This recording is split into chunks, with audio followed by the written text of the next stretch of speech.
Netcasts you love. From people you trust.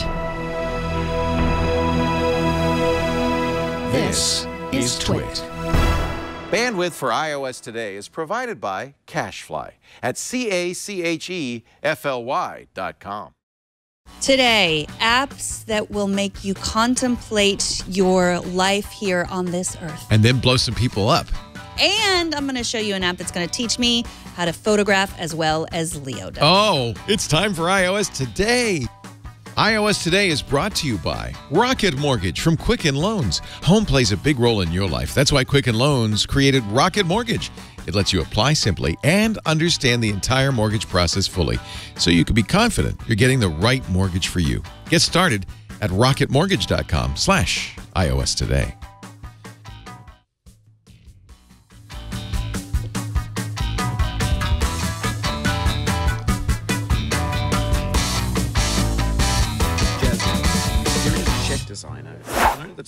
I hear somebody talking. Oh, I'm sorry. I hear Andy Poddycombe. Are you meditating? I wasn't meditating. I was playing a game that is, I would say, maybe strange. The opposite of meditating. Welcome to iOS Today. This is the show where I, Leo Laporte, and you, Megan Morrone, talk about the latest iOS stuffage, whether it would be for our iPad, our iPhone, our Apple Watch, our Apple TV, all of that stuff we think of as iOS, even though Apple has different names now for them. And that's what we do on the show. A lot of times we talk about apps, we give you tips. Today you came up with the strangest subject I've ever heard of. Well, let's be clear. It was very open, which is good, because I came up with very different answers. Let's be clear. I tried to pin you down to come up with a topic last Tuesday, and you said, we just did a show. I'm not ready to talk about it. Yes, so that's fair, right? And then we give me a day. We just did a show. Let me enjoy having done. Yes, but then I proceeded to send you all kinds of practical topics. You did? I didn't see those. Workout apps or calendaring or journaling, I missed all kinds all of that. things. And then I just realized. I really like the one you came up with. Yes, apps that make you contemplate your place here on this earth.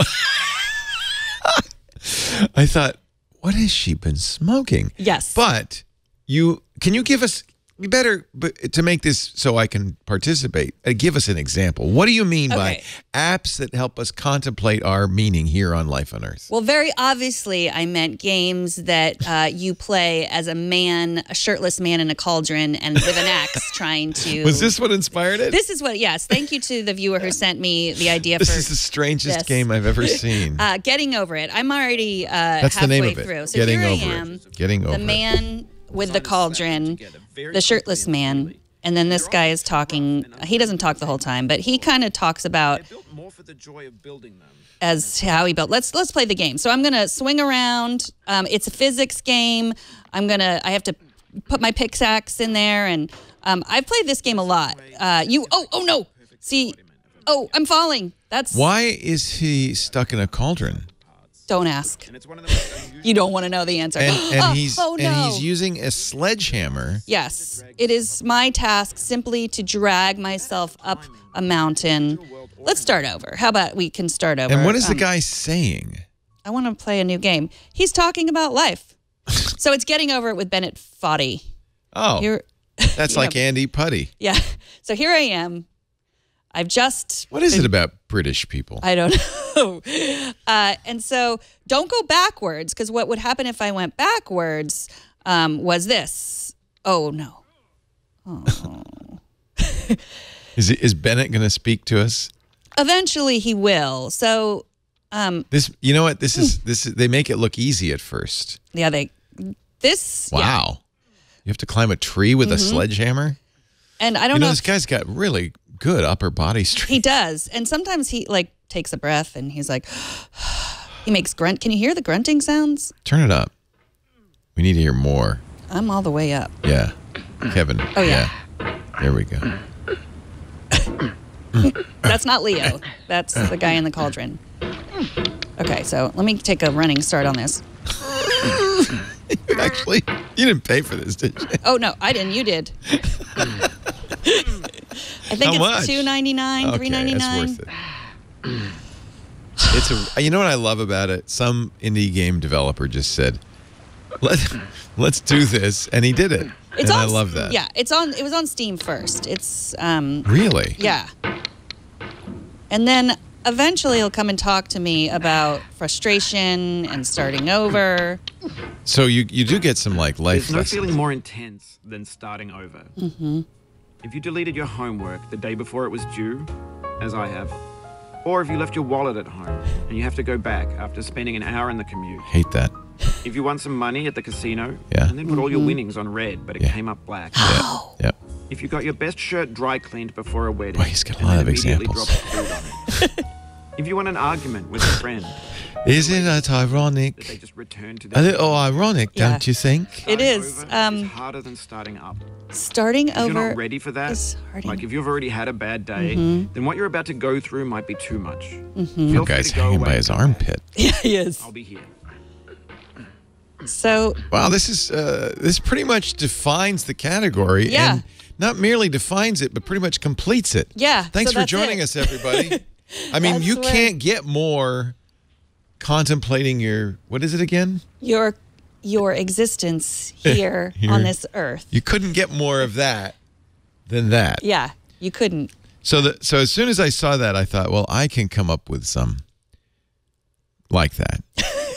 Can you? I Yeah. challenge you. Well, I first thought it was Dumb Ways to Die, but I've showed that before, right? Yeah. So, You've even showed Dumb Ways to Die, too. and 3. There's many dumb ways to die. This is for Kevin. Hungry Shark World. Kevin, you know, loves sharks. Yeah. And this is a sequel to one of the most popular games on the iPad and iPhone. You're a hungry shark, and you're just swimming around and you're eating things. You could eat people. Okay, I got to warn you. Children, stop looking.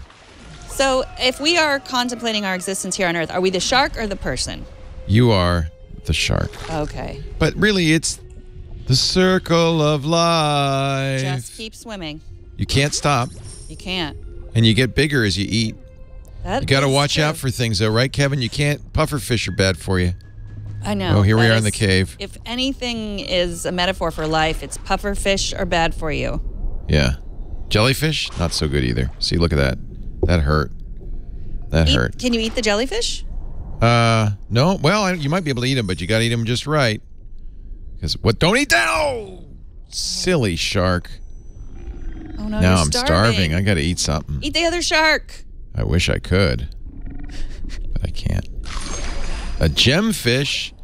Got my survival bonus upgrade. Oops, says go that way. There's treasure. Oh, I hate those. I need an XL shark to eat jellyfish. Anyway, you get the idea. Mm-hmm. You're a shark.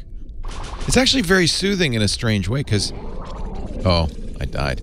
So it's soothing because you're in a beautiful shark world. Mm-hmm. Eating everything you can see. That fits the. I think that fits the category. A lot of metaphors for life. Yeah. This- Always got to keep swimming. Yeah. Yeah. Careful what you bump into. Exactly. You can't eat the other sharks. Nope. We try. Anyway, this is the newest one, Hungry Shark World, and actually even more satisfying than Hungry Shark. Hungry Shark. As a shark expert, Kevin, what do you think? Is it? Yeah. Big heart. Kevin loves it. Okay, so this next one was recommended by a viewer named Randy, who I've been communicating with for a while. I have a backstory on Randy. Randy. Really? Should we be sharing this in public? Yeah, we've already shared it on, I think, Tech News Oh, Weekly. So okay. Randy emailed me about a year ago Yes. and said, my wife keeps passing out when she's doing VR. Like going What- unconscious? Yeah, what can I do? Stop And- doing VR. Yes, that was and we said, ha ha ha. And then Why does she pass another out? viewer who was a doctor emailed me and said she needs to really get that checked Take out. that seriously. That happened to my wife, and she needed heart surgery. And Randy's wife did go, and had she it was checked out. it was really good. The doctor was like, "Thank goodness you came here." You saved her And life. Yes, I saved her life.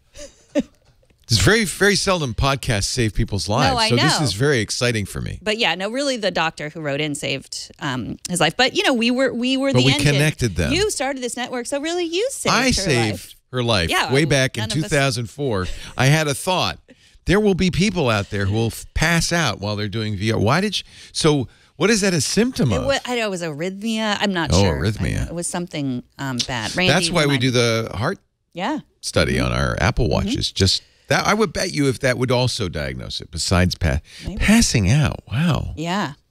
So anyway, Randy just recently wrote me, and he had How's another his wife app doing? recommended. She's fine. She's perfectly healthy, and everything's great. And Randy is also very happy because 6 times a day he contemplates his own death. You know, I like this app. I know where you're going with this, and it sounds morbid. 6 times a day. And it is. In Bhutan, that's what they do to create happiness. Bhutan, where instead of the gross national product, they talk about the gross national happiness. It is the happiest place on earth after Disneyland. And I know because my friend Chris Marquardt, our photographer guru, goes there every year. And he says, yes, it's wonderful. They're very happy. And they're also Buddhists. And one of the religious tenets that they have in Bhutan is that at least 6 times a day you think about your mortality. So we like to do that with an app. This is really, It's I called think this is kind of cool. WeCroak. Everybody croaks. So this was one of my 6. These are random times of the day. It's not the same time of the day. And it gives you a quote. You read it, yes. Means that while they may appear solid and to have distinct forms, they are also immaterial and can really become formless. Readily, yes. Really. That's Eugene Thacker, whatever that may be. So that's not really about death. Let's get another one. You can't just get You can't just get one? You can't get one. Because there are some that are really like, you're going to die, dude. Yeah, there are some really great ones. Let's see if I have a different one on my eye. And does this go on your watch too? Because that's really where I want to see that. Okay. My friends from WeCroak, I should actually contact support and tell WeCroak. I'm going to contact WeCroak because I do get them on my watch, but I don't get the quote. It just says... It just says you're going to die. Yeah, it just says, don't forget, you're going to die. Can you see that? That's probably sufficient. Don't forget, you're going to die. But no quote. Swipe to see the quote, but they got to work on that. So, but just don't forget you're going to die soon is a good reminder. 6 times a day. Yeah. Now, how long have you been doing this? About maybe a week. Wow, that's 42 quotes of death. Yeah. So, what is the upshot of this? Well, I mean, is it grim and depressing, or are you enlivened by it? I personally am enlivened by it, and you think it's kind of like I don't have much time, so I better get going. Yeah. Once I got the wait till you're my age, you'll think about death more than 6 times a day. Once I got the notification while I was exercising, which I was kind of like, right now, am I going to die? Because this lo and behold active. Are you supposed to think like, okay, what if I were going to die now? Right. You're supposed to be scrolling through Instagram and get that notification and be like, oh, really? Do I have to go live my life? I don't want to be sitting here on Instagram. Is this what you want to be remembered for? Right. Is this what you want to keep doing? Like when you're on your deathbed, are you going to be like, oh, I wish I had liked more Instagram photos? Or no. I was going to say scrolling through Facebook, but I know that you have deleted I have Facebook. deleted my Facebook. I had it with those guys, those crooks. I'm done. So, yeah, I think I've brought this up at many a cocktail party over the last week. Oh, you must be a real welcome guest. We're all going to die. Yeah, I have. Like, I have this app that reminds me 6 times a day that I'm going to die. What do you think of that? I am an awesome party guest. But they are very happy in Bhutan. Yeah, I think it... How many parties a week do you go to? So many. I haven't been to a party in months. I'm sure you were invited to the party. It was the school fundraiser that I brought it up to many different people, probably. I'm sure you were invited to that. Yeah, I'd rather die. So I have a game that is funny. It's a Teutonic spear game called Lichtspeer. Lichtspeer. Contemplating my own death. Lichtspeer. Just spit on me. Is Lichtspeer. It is. I don't know if they're really from Germany or they just have this kind of Wagnerian. I don't know. But the idea is, we are thinking. The idea is, you are this. I am in das ancient wildwood. There's this kind of weird. Anyway, let's start it. You'll lose your... No. Das ist not okay. Nein. Continue. Yeah. So I'm going to meet the nice wizards in das ancient wildwood. At least 70 headshots. Don't lose your licht. Okay. What's a licht again? Really, this is a very simple game. It's a spear throwing game. Is a licht a spear? Light. Oh, light. And the idea is you're killing, I don't know, zombies, ancient creatures. It's a little bloody because, you get rewards for shooting them in the head. It's actually kind of fun and somewhat soothing until the bad guys start coming really quickly. And then you just gotta... But it's fun. And it's what I also like about it, I've often talked about native iPad apps, and this one really has very native controls. Just kind of makes sense. You're aiming and shooting. It's like Angry Birds without the birds or the pigs.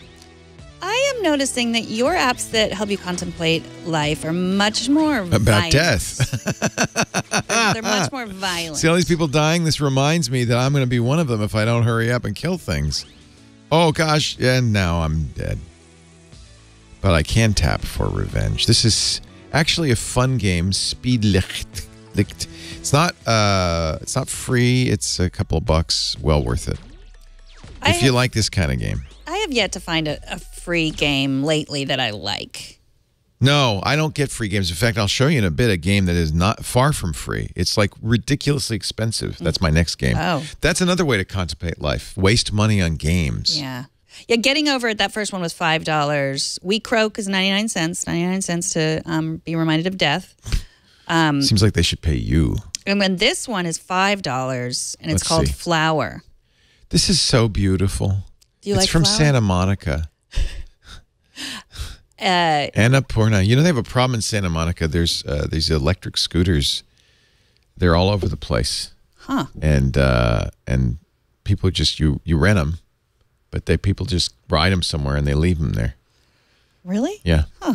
Yeah, it's a problem. Then at night, the scooter truck comes and collects them all. All right. Flower. So dark, dank apartment, music. Okay, I know. I'm going to steer. It's going to be tough to stay in the camera, but okay. I get What are we it. doing? What are we doing here? Are we trying to run flowers down? Is that what we're trying to do? We're trying to kill flowers before they kill us? Okay. Just go ahead. Just go for it. Really aggressively steer. I think you have to do that. Oh, okay. They're not going to let you. Touch and hold. Touch and hold. Kill that flower before it kills you. You're not killing anything. What kind of game is that? You're flying through a field. Oh, first you're in the city, but let's get out of the city and go to the country. Let's get out of the city and go to the country. I'm a city kid. I like the sounds of the city. I do too. They're very soothing. Yeah. But too much city. Well, you got to have some country with your city. Mix it in. Mix it together. Look at the tree grows in Brooklyn and all that. Beautiful on the iPhone. It's also beautiful on the iPhone 10. Music's pretty too.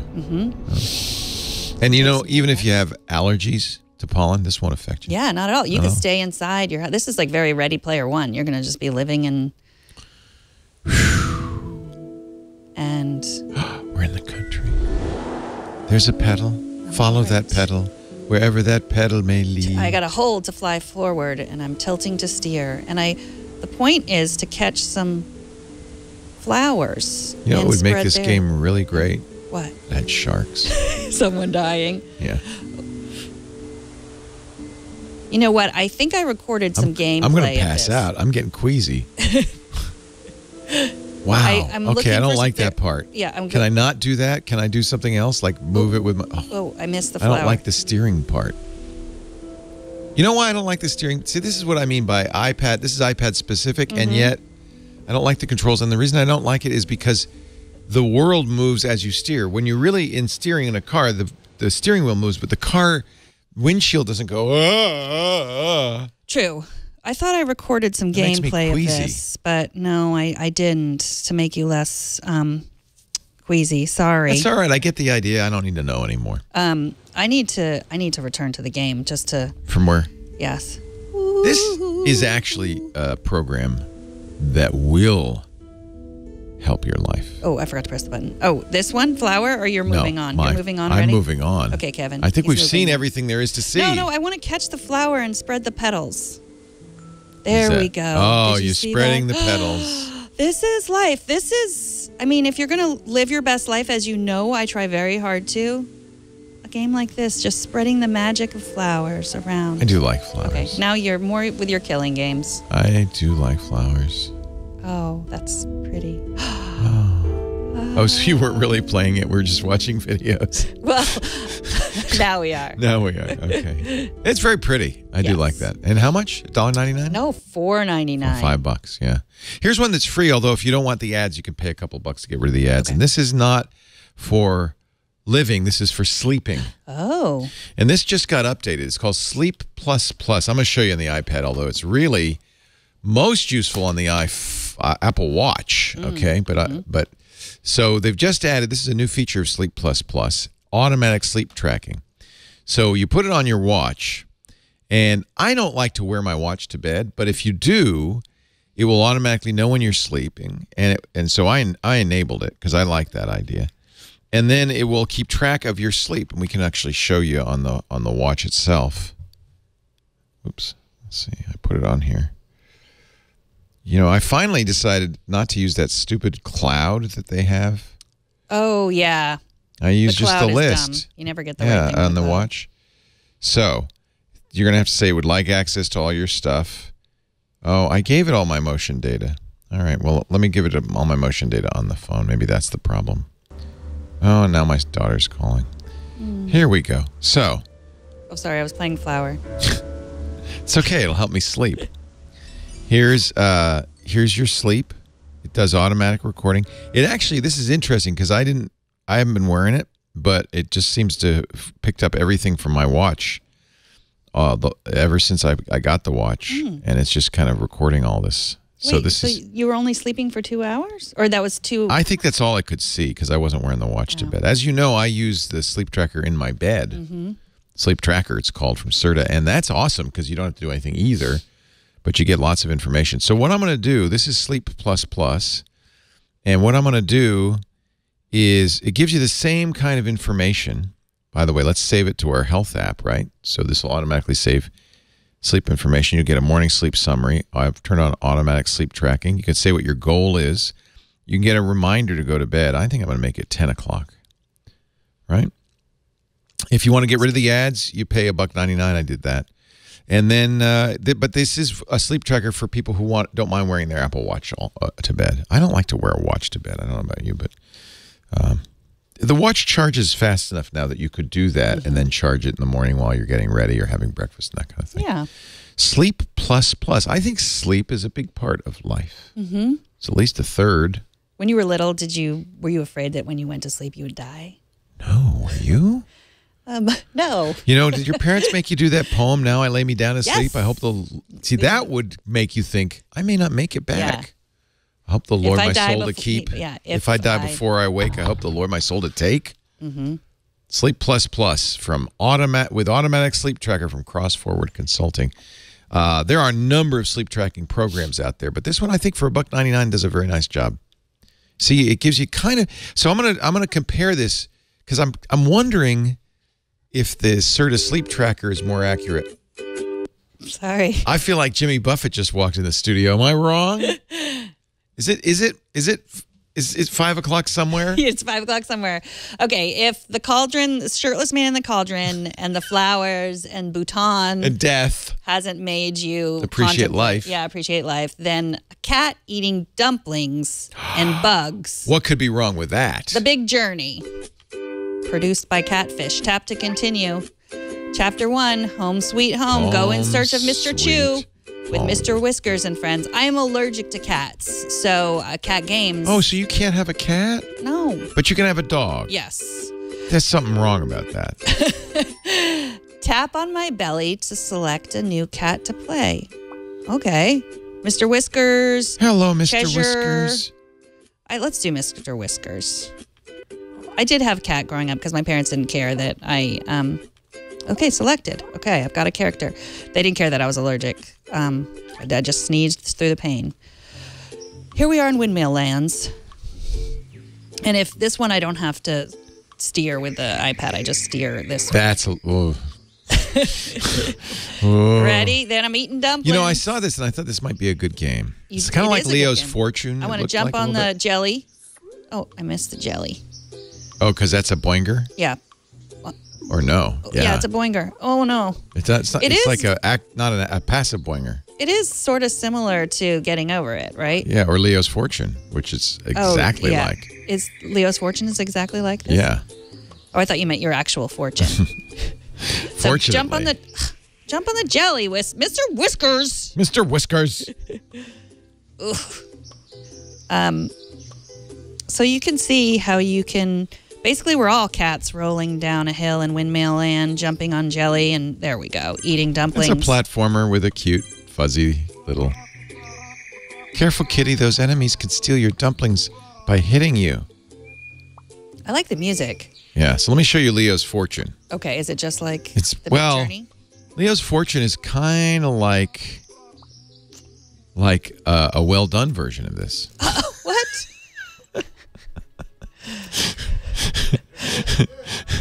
Like, you know, with great graphics and stuff. Let's skip the... No, it is very similar, and this is a very well-known game that's been out for an awfully long time. And I'm just I'm wondering a little bit if... Right? Oh, yes, I remember Leo's Fortune. I'm wondering a little bit if they didn't know about Leo's Fortune ahead of time. What? Yeah, it's kind of similar, except he's not a kitty. He's just a fuzzball with a mustache. And that's how... And I don't have a boinger. I have to just build up speed. You're right. This is much prettier than the Big Journey. Well, yours is cartoonish, right? Yeah. It depends on, the art. And this is more real, kind of intended to be realistic art. Yeah. Oh.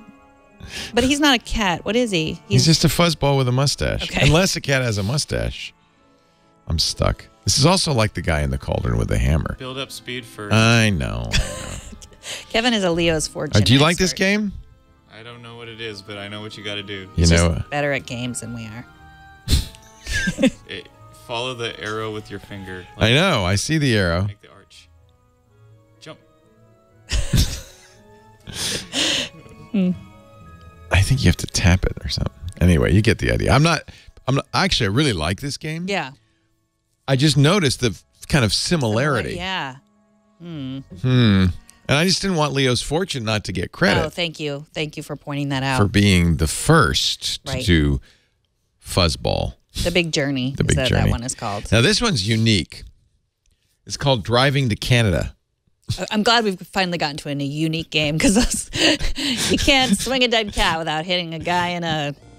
This is an 8-bit zombie game, which I think you might say is not really unique, right? And I never swing dead cats. Sorry if I offended anyone. No, we shouldn't. Now this is a game. This is $12. So one of the reasons I'm showing it is because you might see I'm going into sports and jorts. That's the. Oh no, the zombies are coming for me. I'm gonna get. That always happens when I go to sports. I get waxed. This is it for me. They're eating me. So you get, but what's fun is you build up a posse of people. I'm sorry, did I say driving to Canada?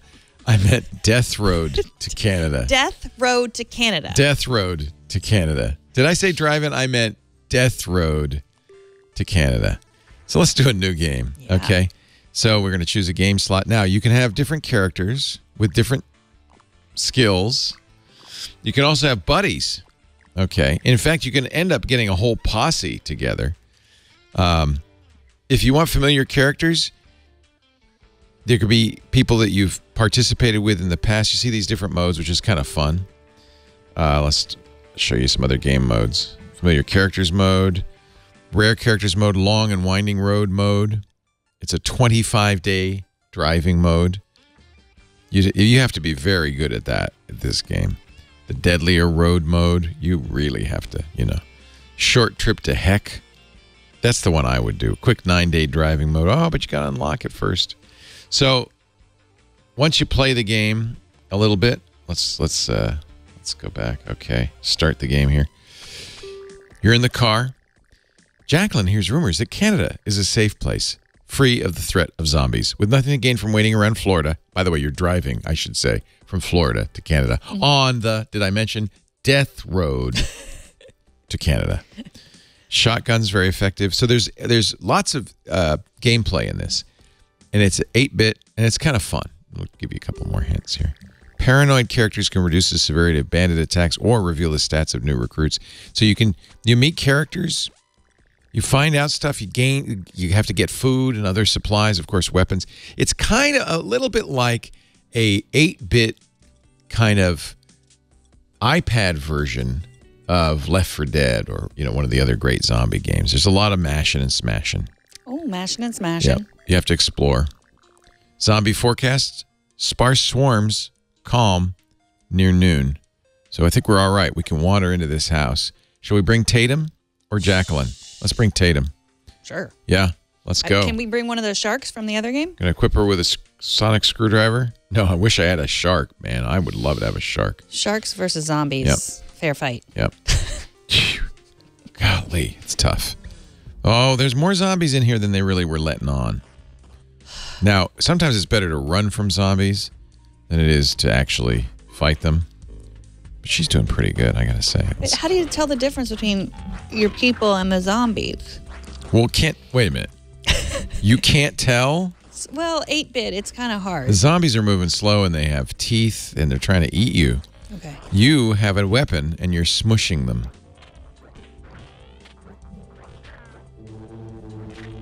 It's kind of fun, but it's pricey. Uh-oh, I lost my partner, Tatum. Oh, no. Poor Tatum. You should have brought Jacqueline. Yeah. So there you go. That's Death Road to Canada. Another one that will make you question your existence.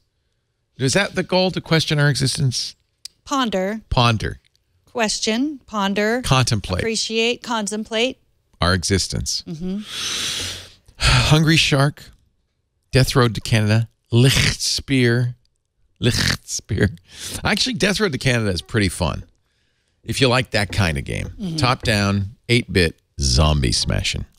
Yeah, it seems $12. like your games were all very violent. Zombies, sharks. I had one with sleep, which is the next best thing to dying. Well, you have to rest with all the work that you've been doing. And you know what else contemplates? I do know. How much you have to pay for your I need a new home. You do? Yeah. You do. We all do. You do. I can tell you one thing. When we do buy a new house, we're not doing what we did with the old house. We went to a bank. Me neither. The bank, the big one. And you have to get dressed. Actually, you want to kind of dress up. You want to look like you can afford a house. Right, exactly. Impress the banker, like who's just some nitwit. I mean, I don't know why, but I wanted to impress him. And then he gives you a form, like a 20-page application. So you got to fill it all out. Probably don't know everything. Have to call for a lifeline. Call your mom. When was I born, Mom? Things like that. What city? And then you give him that, and he says, okay, go home. We'll be in touch. And then they say, okay, but now we need this, this, this, and this. And believe it or not, you have to go into the attic. You have to find, like, pay stubs from past jobs or bank statements from years long gone by. And then you have to fax it to them. This is a game. I want to write a game for the iPad. Find a fax. Good luck. Nobody has faxes anymore. So this was like 4 years ago. And all of this took months. I mean, it sounds like I'm exaggerating. When we found the house, we loved the house. We had to get a mortgage because, like most people, we couldn't write a check for the house. Went to the bank, and we said, we're going on vacation in 5 weeks. It'll be done. We'll be moved in by then, right? 5 weeks later, we're on vacation. We're calling Lisa's sister saying, Debbie, can you fax? Yes, fax. This, that, and the other. They came back 3 or 4 or 5 times saying they wanted more stuff. Okay, never doing that again. Now, fast forward to the modern times, the 21st century, and Quicken Loans, the #1 lender in the country. By the way, congratulations, Quicken Loans. Not only now the biggest, but also #1 in your hearts for 8 years in a row, #1 according to J.D. Power in customer satisfaction for both mortgage approval, loan origination, but also loan servicing. They're very good. And they created something that is specifically aimed at what I just went through. It's called Rocket Mortgage. Lets you apply online. Simply You can answer, there's no 20-page app. You could even do this on your phone. You go to rocketmortgage.com/iOS today, answer some questions, a handful that you know the answer to, birth date, where you live, stuff like that. Social. Then they have relationships with all the financial institutions already. So all you have to do is give them permission. Yeah, you can go get my, I don't have to go to the attic. You're going to do that for me? Awesome. Yeah, go ahead and ask the bank. Then when they get the information, and this is all happening while you're holding your phone in your hand, they crunch the numbers, and based on income, assets, and credit, Rocket Mortgage analyzes all the home loan options for which you qualify. You choose the rate, the term, the down payment, and you get a loan. Under 8 minutes. Rocketmortgage.com/iOS today. You could do this at an open house, and before you leave, show the realtor. Say, look, I'm approved.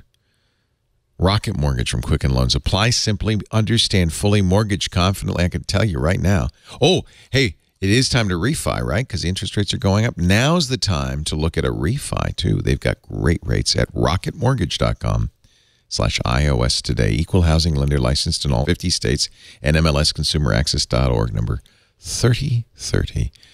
From Quicken Loans, the 21st century finally has arrived in the mortgage industry. rocketmortgage.com/iOS today.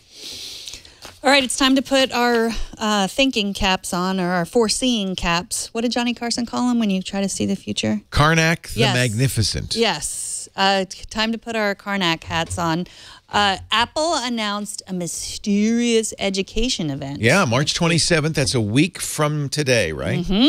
We will be here. Yeah, you and I will be here bright and early because it's 10 a.m. Chicago time, 8 a.m. our time. That's very early. Ay, ay, ay, caramba. Coffee's on me. Okay. Let's get bagels, too. We'll get bagels. Would that make you happier? What would you like to have to eat? I would like a new iPad. Okay. That may be what you're going to get. I don't know. It's at a school. It's at a Chicago prep school. Mm-hmm. So, of course, Ming-Chi Kuo of KGI Securities and the other analysts are all saying, okay, this is what we expected. Number one, Apple doesn't have a low-cost laptop for education, right? Right. So the cheapest laptop Apple makes is pretty old. It's the MacBook Air for $999. It has the bad screen. Not bad screen, but it's low-res screen. It's not Retina. And old it's not, processor. Yeah, it's 3 or 4 years old. The processor isn't strong enough for what kids do these days. So the prediction is, since they haven't taken the MacBook Air off their price list, maybe it's time for kind of a repositioning of the MacBook Air as the laptop for education. Kids do like it because it's light, it's thin, right? Mm-hmm. So Ming-Chi and others have said we're gonna see a $799 to $899. Still a little expensive for schools, especially when you're comparing it to Chromebooks or even iPads. MacBook Air. Unknown. Will it have a Retina screen? I hope it does. I think I would buy this, frankly. You know what? I won't buy it. The one thing that would stop me is that, and I bet they do this, that awful keyboard. The keyboard, the chiclets. The low non-travel keyboard. It's terrible. I mean, this keyboard on my iPad's better than the MacBook keyboard. This has more travel and feels better. Anyway, I bet you they'll put the MacBook keyboard on it, but we'll see. I'm ready for a new MacBook, I think. Now, germane to this show, there is a rumor that they will do a low-cost iPad, maybe a sub-$300 iPad for school. Or just, I need them to do something that's equivalent to Google Classroom. I would rather... They do. They have something good. So, okay, good news for you. Here's excitement. In fact, this may be, I wouldn't be surprised if they don't announce any new hardware at all and merely announce ClassKit, which is something in iOS 11.3. We've seen it in the beta already, which is designed for teachers to create curricula on the iPad. Well, because, something that is as good as Google Classroom, because, Google Classroom is great. Is that what your husband uses in school, is Google Classroom? No, they use like a proprietary nonsense thing, but... No, there's people who use Blackboard or Moodle, but Google Classroom is one of the reasons that Google's Chromebooks are dominant in education now. They're growing faster than anything, beating Windows. Apple really kind of has been out of it for a while because their stuff's so expensive. So this is going to be Apple's bid. Whatever they do, this is going to be their bid. A week from today, we're going to come in early. We'll do iOS Today immediately afterwards. My prediction is we'll be able to get iOS Today on time. I don't think they'll do a 3-hour event. No.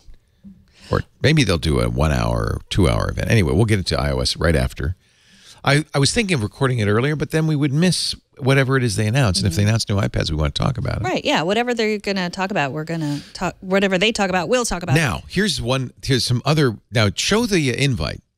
Because the invite is an apple, but it's drawn in calligraphy with a pen. And so there is, and I wouldn't be surprised at all, also the rumor that there might be, look at that. A new pencil. A new pencil. What do you want from a new pencil? Well, that's the problem. I don't know what you would do. Yeah. Except, I guess you'd improve it. Maybe improve battery life or... I mean, the pencil's pretty darn good. What about pencil, being able to use the pencil on like a new iPad, a cheap iPad that you can use the pencil on? There you go. Because right now you have to get an iPad Pro, which is a more expensive iPad. Then there are, I mean, we've seen rumors about, a new iPad Pro. Maybe they'll announce it there. It seems odd that they would do it at a school. The last time they did a school event, they've done school events before. That's when they announced, what did they announce at the last school event? I feel like a MacBook. Oh, no. Oh, Swift. It was software. Swift Playgrounds. Yeah, they announced iBooks or the what do they call it? The thing for making iBooks for school, and they iBooks Author. And no, I don't think they announced Swift. This was like 2012. This is a long time ago. I think they announced iBook Author. So they've done a school event before, but that was just software. So that's why it might not be, you may be disappointed. It might not be as cool as you think it is. Well, the one thing, a new pencil, fine. New iPads, new MacBooks, all fine. Fine. But I really think what I want as a parent of 3 school-age kids is... a rubber iPad. An equivalent to Google Classroom, an Apple-type thing that doesn't... What does Classroom do that you like so very much? It's easy for the kids to collaborate on. The teachers, like I get an email, here are all their assignments. Like I can log in and see everything they're working on. They can save their papers. Everything's in the cloud. They can they can go, if they don't remember their assignment, they could go there and look at their assignment. And we've talked about iWork and how it's free, but it's not easy. It's not easy. There's too much of a jump. And we're not talking about teachers being, a million years old who grew up with typewriters. I'm talking about teachers who've grown up with technology, and it's still too hard. Google Classroom is just so easy. It uses Google Docs. Yeah, Google Docs, Google Sheets, Google, whatever they'd make presentations it's cheap. with. And Chromebooks, schools love Chromebooks because they're inexpensive. And so, but then we are handing over all of our children's information to Google. Well, they have some rules for privacy in there. It's not because they're kids. Google initially did get dinged for that. Remember that? And I think that they've added some privacy guards. No? Some, but not enough. And especially with just everything with Facebook going on right now, like everything with Cambridge Analytica and all of this. I'm just feeling really nervous about what in the future are we going to say, like, oh yeah, we should have known, we were handing over all of this stuff. You think really, though, Milo's 7th grade paper on the kings of England is anything that in the long run Google's going to be able to use against him? I don't think it's the paper. It's it's all of the data connected, because then that's why Facebook really frosts me, because you give them much more personal data than you give Google, right? Well, I mean, Google search. Google stopped. Well, search is a lot. What you're searching for. Google stopped reading your mail. They no longer look at your mail to figure out what ads to give you. And I think that was kind of proactive, getting ready for this new frosty environment. But you're right. Search is, but even if they don't use Classroom, they're going to use Google Search. Who doesn't use Google Search, right? Exactly. So you are giving them a lot. I mean, I think maybe in a way you might be better off using Classroom because it has some privacy restrictions over and above what a 8th grader would have just using Google Search. You know what I'm saying? That I think that in some ways this is a better thing because at least you know what the rules are and what they're doing. For some reason, and maybe it's foolish of me, but I'm not as worried about Google as I was about Facebook. Also, there's the bigger challenge of how do you get rid of Google in your life? I stopped using Gmail for my mail. But you're going to use Google Search. Yeah, we use Google Apps. And we use Google Docs like crazy here. I don't think there's that much in Google Docs that they can use that is used against me. I think it's I think Google Classroom is making kids think like that's how you, that's the only word processing they know. Well, that's Google why Docs. Apple wants to be in the classroom. Same reason. If a kid grows up using an Apple product, that was always that's why they put Apple IIs in every classroom in the country. But Kevin, did you, now you're a youngster. What kind of computer did you have in like grade school? Did you have Apples in there? Yes. And are you still an Apple fan? I No. have a laptop. You but don't I'm not care. a fan. I You don't use care. whatever, it doesn't matter to you, I know right? both OSs. Yeah. I just gave him a Linux laptop because he wants to learn Linux. Thanks. Next month. But I mean, I think that's the point. I don't think that's so. That was the thesis in the old days was we'll put Macs in every classroom, and the kids will grow up and they'll just want to use Macs. Microsoft has done the same thing with Microsoft Office. They'll want to use Office. And the truth is, things change so much by the time you get out of school. Who knows what you'll be using? I'm not too worried about that. I think the privacy concern is legitimate, and I think people can learn so much from you about what you search for. So I think that's probably something we should keep an eye on. You know what? Let's read the classroom restrictions. But you're right, though. I think what you're going for here, not to put words in your mouth, is that, well, we trust Apple more than we trust Google. I do. Yeah. I think there's more of our stuff is on the device. And I think Apple's really made a put a stake in the sand. We're going to protect your privacy. We respect your privacy. And it's not that I think that, you're learning Google Docs and you're not going to be able to learn anything else. I'm thinking that you're just like, I trust Google. I learned about Google Docs through my teacher. Right. And so it must be fine to then use everything else that comes from Google from here on in. Right. So speaking of privacy, another big privacy story, Telegram, which is one of your favorite apps. Love Telegram, yeah. They just lost their bid to stop the Russians from demanding that they hand over the encryption keys to the FSB. So you want to talk about that a little bit? Or not? Well, this is the problem in general when it's kind of funny because Telegram was started by Pavel Durov, who was often called the Zuckerberg of Russia. He created a social network in Russia that was very popular. So popular, in fact, that the Russian oligarchs said, very, very good job, Pavel. Thank you very much. We'll now take this from you. And he left Russia in exile because they basically stole his Russian Facebook. That's when he created Telegram. And so I think he's somewhat anti-Russian. And I think he probably doesn't want to give up any keys to Russia. But if you are a company, whether it's Telegram or Apple or Google, and you do businesses in these countries, you have two choices, either not to do business in the country or to adhere to the laws of that country. So it's not surprising that Russia asked for those. I'm sure if they ask for those from Apple, Apple will give them up because you don't have a choice. If you're doing business in that country, you're going to follow the laws of that country. And the problem is there are a lot of countries that have really do not respect the privacy of their citizens. And I don't use Telegram. What we've always said about Telegram is because they use their own encryption technology, they don't use a standard encryption technology.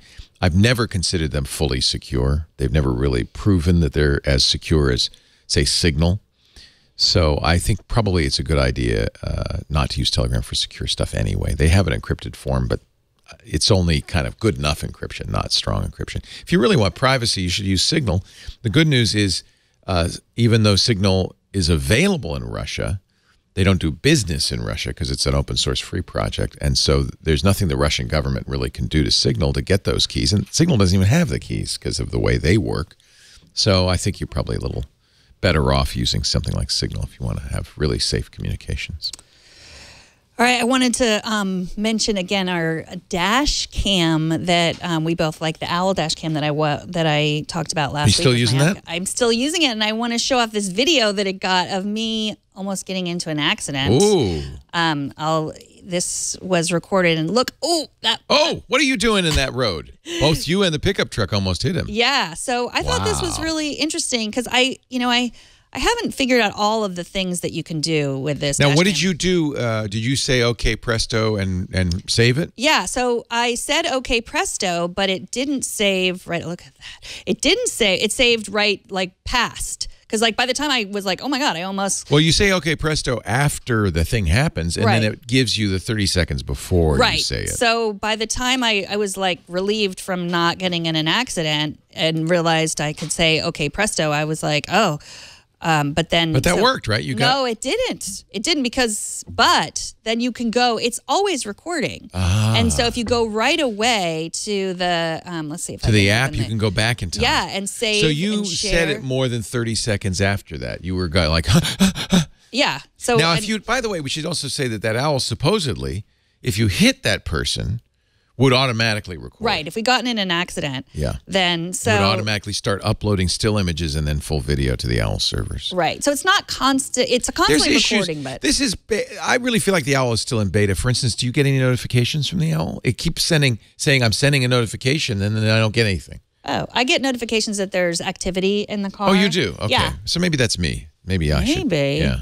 So what you can do here is I just did, outside last 24, and then it'll show you it connected, and then we saved that video. We found that video. So it took a little while. If I had remembered right after you almost get an accident, then and you say like, okay, presto, then it would record. But so I keep waiting for something exciting to happen. Yeah, I was too. And this is pretty exciting. Something happened. Isn't it? Yeah, you can see that. Now, you didn't get her driver's license. I did. I mean, her license plate. You can. Did? Yeah, you can see it? Yeah, you can see it if you stop it right at the right. Oh, you can read it. So you could read it off of that. Yeah, and I was with one of my kids, and he was like, "Well, let's go to the police." I'm like, no. For what? I don't know.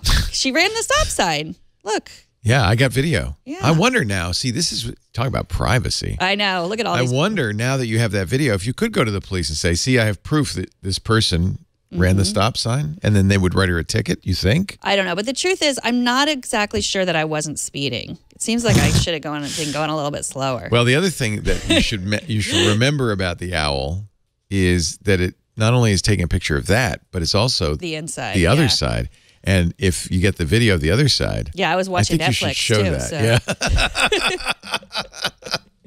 Yeah. So it can bust you as well as it. But I think that's for insurance purposes. That's kind of what you want because, for instance, I remember running into a rake in the middle of the highway because it had fallen off a gardener's truck, and my insurance company said, "Well, you shouldn't have hit that." And so if I'd had video of it, like showing how I couldn't see it, and then it was there, instead of, or, maybe you would have video of you reading a book and then running into it. But if you had the video of you paying attention, but there was no way to see it, that would help you with insurance claims, things like that, right? So that's why I have it. I haven't yet had anything bad happen, so I don't. Yeah. Eric? If you were driving an Uber, for instance, and or if you weren't driving an Uber and you ran into somebody and killed them, you would have video. By the way, they do have video of that Uber accident. Well, I read this morning, I think that they said it would have happened. It was unavoidable. And that was my first thought when I heard about this. Now, we're talking about something that happened in Tempe, Arizona. One of the Uber autonomous vehicles with a safety driver behind the wheel but not in control, sadly, ran into and killed a pedestrian. She was on a bicycle, actually walking her bicycle. It was 10 at night across a 4-lane street. I don't know if you've been to Tempe, but they have very big, broad streets where people go fast. The Uber was going 40 miles an hour. And these vehicles do have video front and back, just like your owl cam, only it's even better. And after reviewing the video, the police in Arizona said, yeah, there's nothing anybody could have done. The driver couldn't have done anything. The car couldn't do anything. And that was my first reaction is when I hear an autonomous vehicle hit something, either something's wrong with the vehicle or it was unavoidable. And that in this case, it's tragic. I'm sorry for the loss of life, but it was probably unavoidable. And they said, yes, she was in the shadows. She was not visible. Suddenly appeared, cars going 40 miles an hour. If you appear right in front of a car, I don't care how good a driver you are, you cannot, physics will keep you from stopping. So they are suspending, though, all Uber autonomous vehicle testing all over the country for some time now. It's very tragic, but I think that's where video can be very valuable, give you an idea of what really happened. And I hope this doesn't hurt autonomous vehicles because we know they'll save lives. I think there'll be some group of people who will say, well, see, self-driving cars are dangerous, but no human would have stopped either, would have been able to stop either. And the people that in non-self-driving cars that killed someone like that probably have happened 10 times a day or something like that. Yeah. So I still think that more lives would be saved by self-driving cars, and I don't think lives would be lost because they're autonomous. I want to show off my new case. This is from Patton and Quill. It's the Oxford I was case. wondering because I saw the stitching on that. I thought that looks awfully nice. Was that the case? This is a new one. Yes. This is the Oxford. So it's I new like from their Patton. stuff. I love Patton and Quill. Yeah. Them and this is and Nomad. They were my favorite. Oh, I don't have the Nomad case on it. Well, anyway. I've been pretty steady with the Apple case you gave me. Yeah. I like it. So this is not cheap. It's $129, but it's real Horween leather, and you can keep your stuff in there. And She's not calling it a name. That's the company in Chicago that makes the leather, Horween. I thought it was the cow. No, But it's a also- company. It's not a cow. Heifer would be But a it cow. was a cow. But Holstein with leather would be a cow. Horween. Thank you. for that. Horween is a company. But it has a little pencil case, which is really nice. I love having that loop. Man, that's important to me. Mm-hmm. Not that I ever So- use the pencil. Do you ever I know. use your No, pencil? I don't No. really. It looks good carrying that around. Look at that. So yeah, pretty. I'm kind of up in my travel. And game, with so- your red keyboard, can you? It doesn't have a place for it, but No, this is more for travel. You could put a Yeah. keyboard there, but yeah, no, my keyboard case is my Studio Neat case. Yeah, you're not which gonna is not abandon as that. neat. not It's very neat at all. dirty, Yeah, but it's got schmutz. That's just schmutz. Schmutz happens. yeah, and I have another product. Actually, I want a bumper sticker that says "Schmutz happens." Okay, Just I'll saying. make that happen. We've talked about about wireless charging cases, and some are stands and some are pads. And Nomad It's a has stand pad. it's both. So this is great for traveling because you can have the stand and then you put this. It's got a slot that Here makes a stand, and for you just the- attach to the back. Yeah. It's a little bulky, but of course, it's going to be. It is a little bulky. I like it because sometimes I do like a stand, and sometimes I like the stand, and sometimes I like the pad. Sometimes you feel like a stand. Sometimes you don't. What I don't like about it is Oh, it's not a. It's what is it's that? supposed to be for travel, but got a this is a plug. Like, why doesn't it have just a USB plug and that I can use for other it's stuff? got a proprietary cable. I don't like that. No. No. No. So failure on Nomad's part, but I don't understand why they call it a wireless travel stand and they don't make it a non-proprietary plug that you can use. Because the biggest thing about traveling is I want to bring fewer plugs, Right. And so that I can use them for different things. I hope everything goes Type C at some point. I hope so too. I really have I come know- to love Type C. Yeah, I do too. So those are my new products of the week. Nice. And this is the Apple Folio case, the leather case, a little pricey, $99, but it's turned out to be the case that I carry with me all the time. glad you like it. Yeah, thank you for buying it for me. Yeah, thank you for buying it for you. All right, we got some time for some questions. Oh yeah, this was a tough one. Oh yeah. That is that is Oh, yeah. a tough one. Oh, it was a tough Should we one. get to the tough? Let's start with the No, easy do whatever. one. Do the Okay. easy first. Okay. Yeah. This is from Aiden from Ireland, who actually solved his own problem, but then asked another problem. He said, I've subscribed to the 200 gigabyte iCloud plan to back up the family photos on everyone's phone. However, I cannot find the backed up photos on any of my devices. My iPad and the kids' phones are logged into my Apple account, and my wife's phone is linked via family sharing. I've searched the Photos app and cannot find photos backed up from any iPhone on the other devices. All links to iCloud photos and my photo stream have disappeared. You were a English major. What did I say wrong? I'm sorry, I got distracted by families on there. Oh, sorry. Did you type that in? I just cut and pasted it Yeah. from Aiden's Well, he's email. Irish. Maybe they do it differently in Ireland. It should be FAMILY apostrophe S, right? Yeah, I should probably correct. I should correct them. Well, no, okay, so now what was the question?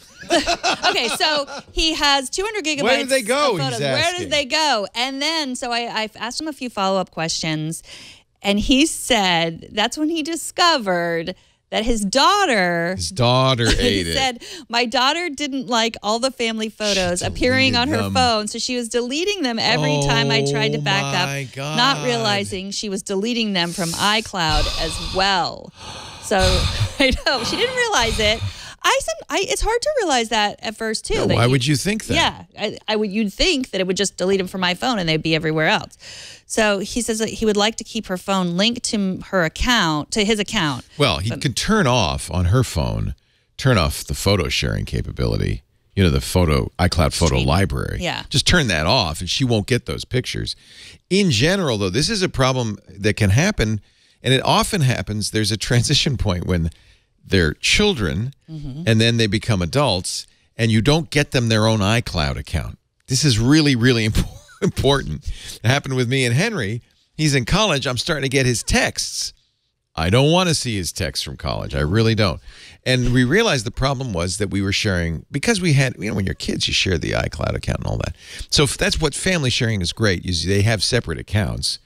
That was something we didn't have. So for step one is everybody should have their own account. Use family sharing to share. And then if you have a situation like this, just turn off iCloud photo library. Don't delete the photos. Just turn it off in your Photos app on your iPhone, and you won't see those photos streaming anymore. You can also take somebody out of your family. That's harsh. That seems harsh. That's really harsh. But you can do that if their attitude is, I don't want anything shared. But people want music sometimes, or they want apps, and so. But there's a concomitant responsibility. If you're part of the family, you're going to get the gosh darn pictures, or turn off the photo library. So I'll show you that real quickly in the. It's confusing. It is, and I understand why. She said, "All these pictures are on my phone. I don't want them. Let me just delete them." Yeah, and I completely understand that. That's a perfectly sensible thing to do. So we're going to go down here to Photos in the settings. iCloud Photo Library. Automatically upload and store your entire library in iCloud to access photos and videos from all your devices. He's got that turned on. If she doesn't want her pictures going to the family cloud, she should turn that one off. By the way, this is convenient. Notice all those photos will be gone.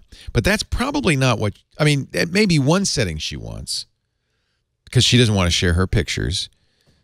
This setting also, automatically upload new photos and send them to all of your iCloud devices when connected to Wi-Fi. Again, that's something he has, but might want to turn off on her phone. But this is, in my opinion, this is the real culprit. iCloud photo sharing.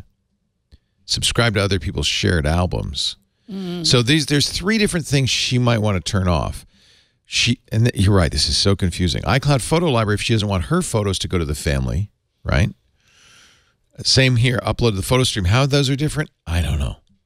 Well, yeah, the photo stream and the photo library are two different things. Yeah, and I think the photo stream is, I'm going to get this wrong, but one of them is what's on your phone right now versus what's in your library, like what's saved on all of your...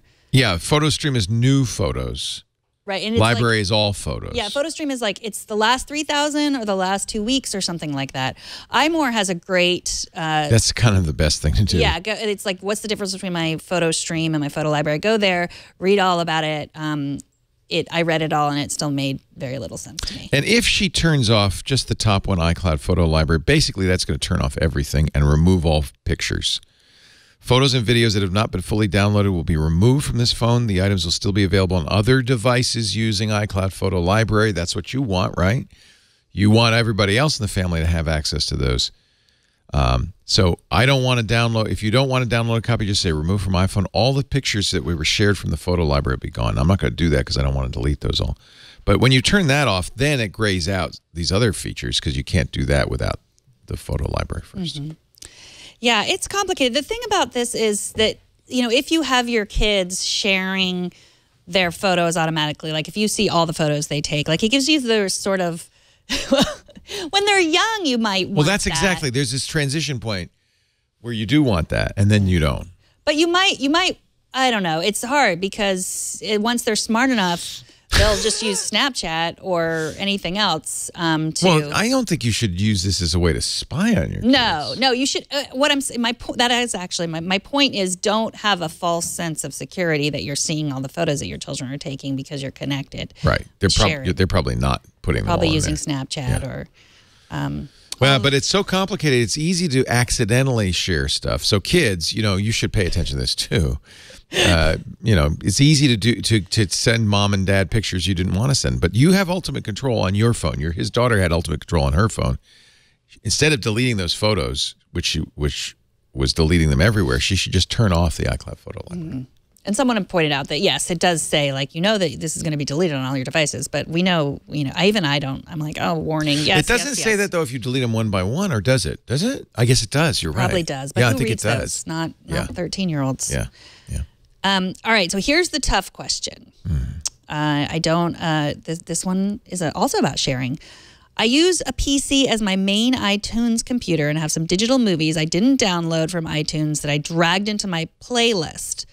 I can use Family Share to watch them on my other Apple devices. The only thing is that my PC has to be on and awake for it to work. I tried the remote desktop client app, but I couldn't get it to work. I was wondering, is there a better way to do family sharing? Yeah, buy everything from Apple. So if you think about it, anytime you're going to watch a movie that's stored somewhere, that storage location has to be available. When you use family sharing with books, movies, and TV shows that you purchased on Apple's iTunes, it's coming to you from the Apple servers. It's awake. Apple servers never sleep.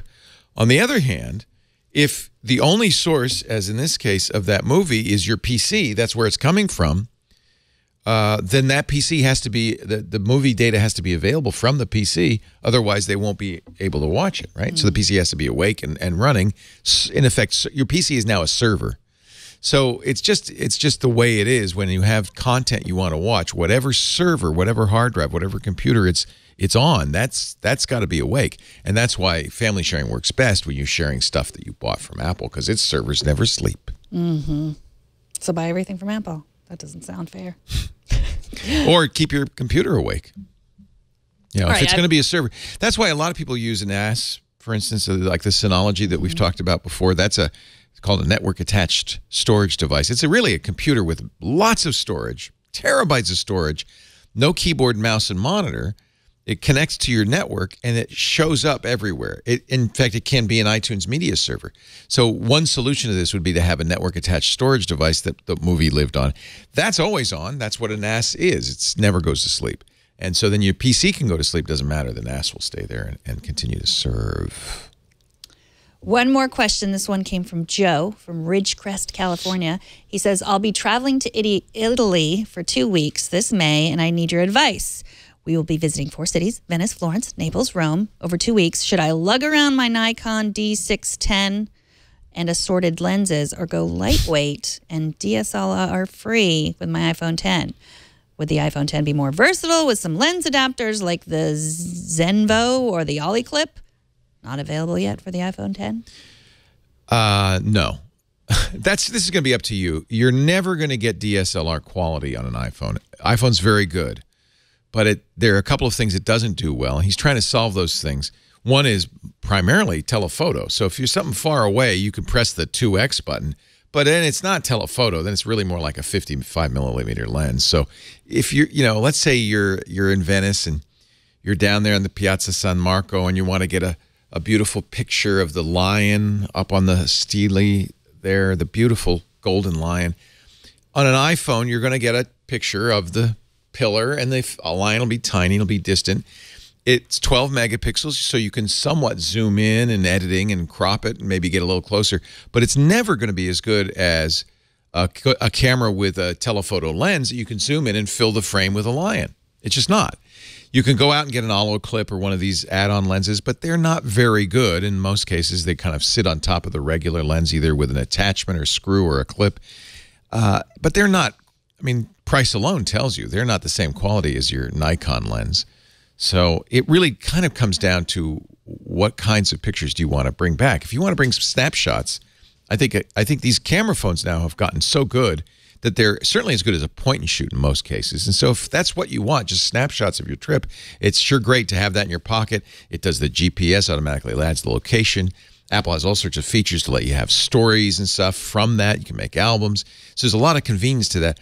But if you really want that special picture, that portrait that's gorgeous, it's not going to come close to that. I mean, that's really, you have a good camera. It's not going to be as good as the good camera. I always have this debate with myself. Why can't I just bring my phone? I've got great cameras on my phone, but I always end up bringing and lugging the lenses and the expensive camera because that's where you're going to get the best image quality. So it really comes down to how important image quality is to you. And I don't think we're yet to the point. These are good, but they're not quite to the point where they're as good as a DSLR, and certainly not as flexible. Yeah, you do have beautiful vacation photos.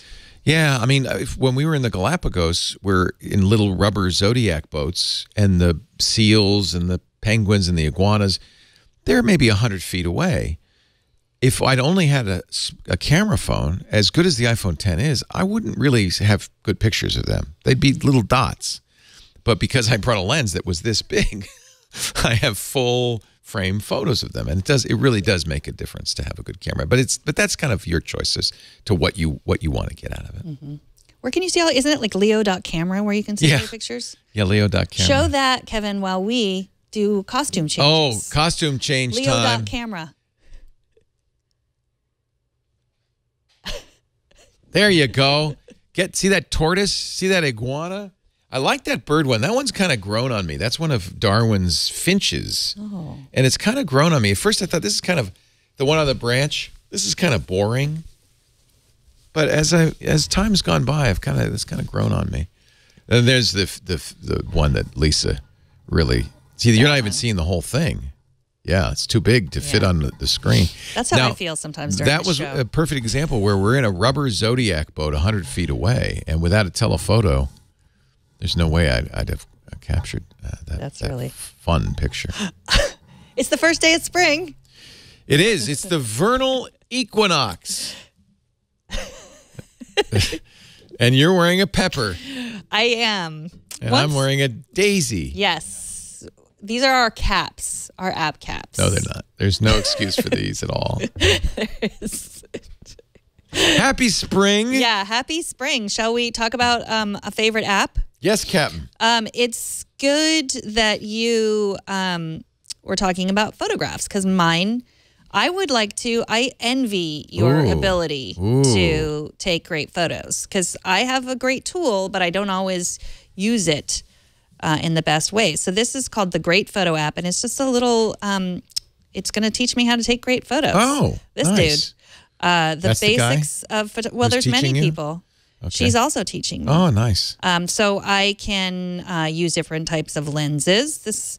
I can learn about, this is Mary. She's going to teach me about focal length. Oh, this is good. And I can just flip through this. This is great for me. I'm a newbie, but also great for people, kids who want to learn photography. And it's really very... Oh, this is great. Yeah. Oh, I like this. So you're changing the focal length and seeing how... See, this is something you can't really do with an iPhone, anything past that.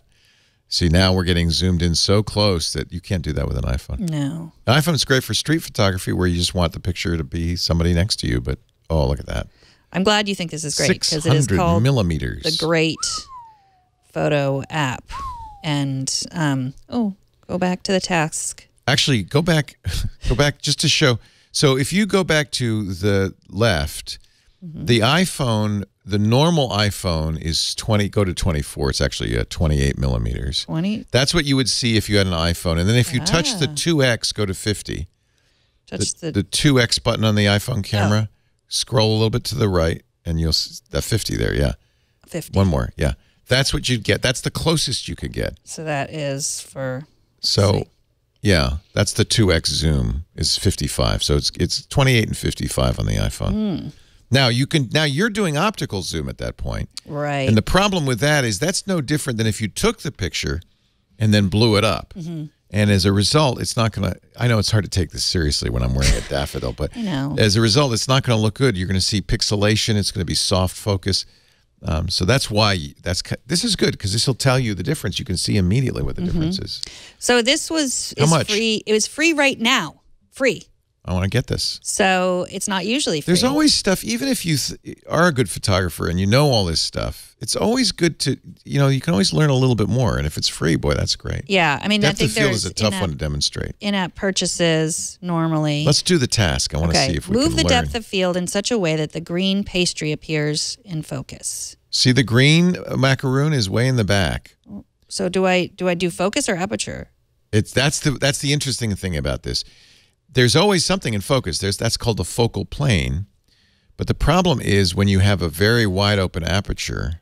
Actually, you just changed the focus, not the aperture. So how do I change the? Oh, okay. Wait, how do I change the aperture? Oh, okay. So if you change the aperture, you can make everything be in focus. Oh. A very narrow aperture makes like a pinhole camera. Everything's in focus. So they're related, but they're different. Aperture says how shallow or deep the focal plane is, and focus says what you're focused on. He seems smaller than he was earlier. His head seems he's shrunken a little bit. There you go. So you don't need this, Leo, but I need it. Oh, this is great stuff. This is good. You could take these. Called, and this will help you at least understand the terms and some of the things you can do with your camera. See, there you go. You see what's happening is the depth now of it's field. The aperture. Okay. Yeah. So when you get the aperture as narrow as possible, almost everything, all the macaroons should be in focus. But I guess it's not letting you do it as. Oh. Can you get to f22? There's 4. Oh yeah, that. See, everything's in focus because the focal plane is now very deep. Everything's in focus from brown to pink. Now I'm hungry. Mm-hmm. So the Great Photo app, that's what it is. Right White now, balance. Oh, it this is free. Nice. Right at this moment. It's the best way to learn photography. That's nice. Yeah, the Great Photo app. The normally, Great does Photo it say app. what it normally is on there, or does it say free there, Kevin? If they have in-app purchases. Yeah, $2.99 normally. Oh, that's good. Basics of With in-app photography. purchases, probably more. What I like about that is I could talk till I'm yellow in the face about what this means, but when you have to see it when you experience it physically. That makes a big difference. Yeah, that's actually why you are yellow right now, because you've tried to explain this to me for 18 years. I got my invitation to Fortnite. Ooh. This is Epic Games' Epic Battle Royale game. It's still invitation only, although I have 3 invitations, so every one of you watching can get your own now. Every one of you. So this is a really fun game. We've been playing on the PC and on the Xbox. It's called a Battle Royale. Actually, they have several different modes. The Battle Royale mode, 100 players go into a playing field, and the winner is the last man or woman standing. They have some other games, though. A faster game where the storm zooms in faster and there's more loot. And then Release the Hound, a new Battle Hound outfit and Silver Fang pickaxe in store now. But let's just play a little Fortnite.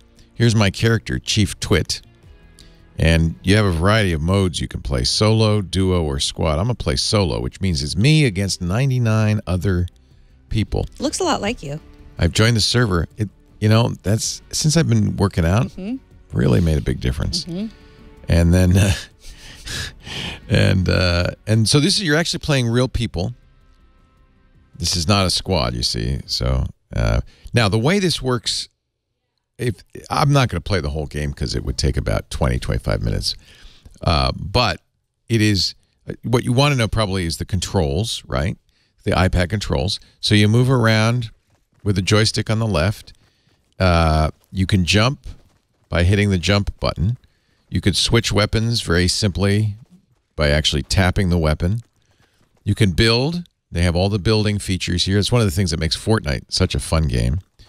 And let's get out of building mode and go back to running around. In a bit, the battle bus will come and pick us all up, and we can start the game. I'll just show you how you swing your pickaxe there. Like that. So if you want to play with other people, it has to be on iOS. Like you couldn't play with someone on their That's an interesting question. I don't know if I'm playing other PC people. That's actually, I don't know. Because I know that my boys' friends play this game, and it's one of those that they can't play because we don't have any sort of gaming system. Right, but they might be able to play against them. Well, certainly they'll enjoy this game.